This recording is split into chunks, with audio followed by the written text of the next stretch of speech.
On this, I want to bring in emergency medicine physician Dr. Owais Durrani, live from Houston, Texas. Good to see you again. You're in Houston, which is one of the cities, as I mentioned, where passengers from affected countries will be funneled for screening. So what does that actually look like on the ground there?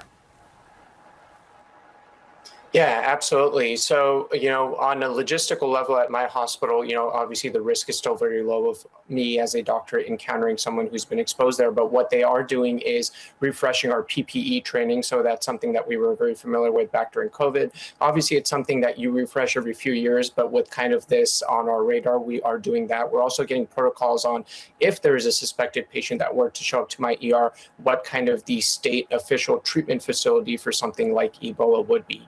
When it comes to the actual airport logistics, obviously this is something that was done during the previous outbreak a little over a decade ago, where they funneled folks to a select number of airports. They answer a questionnaire and they are put into risk categories. So if you are low risk, you essentially kind of go to where you're going to, and your local public health officials and department will follow up with you. If you are kind of medium to high risk, then kind of other steps are taken. There are blood tests that they can do. They could isolate you and whatnot. Those high risk folks are obviously going to be, if you were, there on mission work and maybe treating patients directly, that kind of work would put you in that high risk category. So let's talk about the risks to Americans, traveling. I mean, it's Memorial Day weekend, one of the busiest travel times of the year. I mean, should Americans who are flying this weekend be worried at all?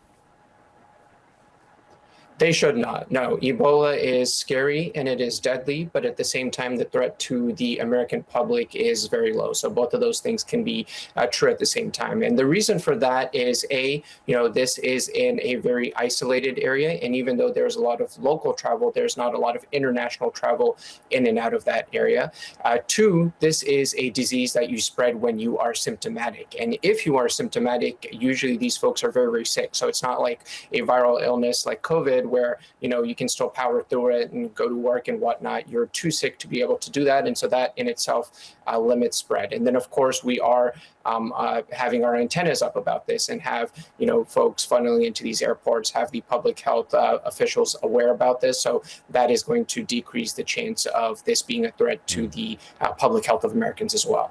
Now, I mean, you said this is in an isolated area, but the Democratic Republic of Congo is actually playing in the World Cup this summer here on U.S. soil, which means fans and players traveling from one of the affected countries. So, I recognizing sort of what you said about transmission and so on, but how does that factor into any concern level that you might have, and is the screening process that we have in place enough to handle that?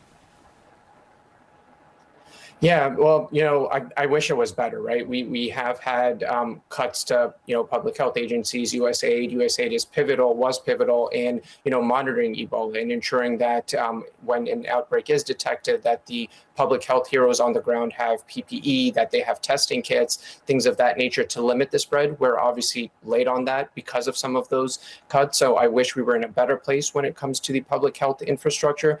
That being said, I still don't think this is going to be an emergent threat to the public health of Americans because of all those reasons I listed earlier. And, it's obviously something that we're going to have to closely monitor. Yeah, you mentioned the last outbreak in 2014. I remember back then, I mean, the U.S. had thousands of personnel on the ground in West Africa, as you say, a much smaller footprint now.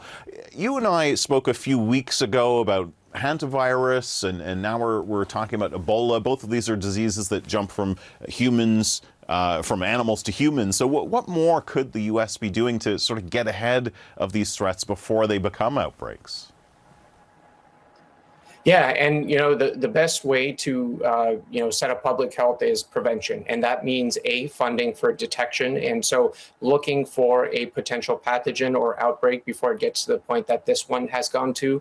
That means in this segment before you mentioned Oxford University developing that vaccine, doing that work much before we need it on an emergent basis, and then making sure that people want to go into these public health fields, that they want to do this mission work, that if they, were to get sick, that they have the support of the government to bring them back home, all of those things. And so right now, unfortunately, we have cut those things. And, we're hearing from people on the ground that, the healthcare heroes that are in the front lines, they don't have enough PPE, and that's absolutely unacceptable. And that's something that we have funded before. And as you mentioned, we had thousands of personnel before. We have nowhere near the amount. We had the military back then as well to help with logistical things, to get into isolated areas and rural areas, and to have that public health education component. We don't have any of that. And so we, I hate to use the word lucky, but I've gotten lucky that both hantavirus and Ebola, they are not going to be the next pandemic. But eventually we are going to see a pathogen that has the potential to do that. And I'm afraid we're not in a good place to handle that. Still, to echo basically the headline that you were saying, it's a very deadly disease, but you have a low level of concern right now for Americans, and that's important to highlight. Dr. Owais Durrani, thank you so much. Thank you.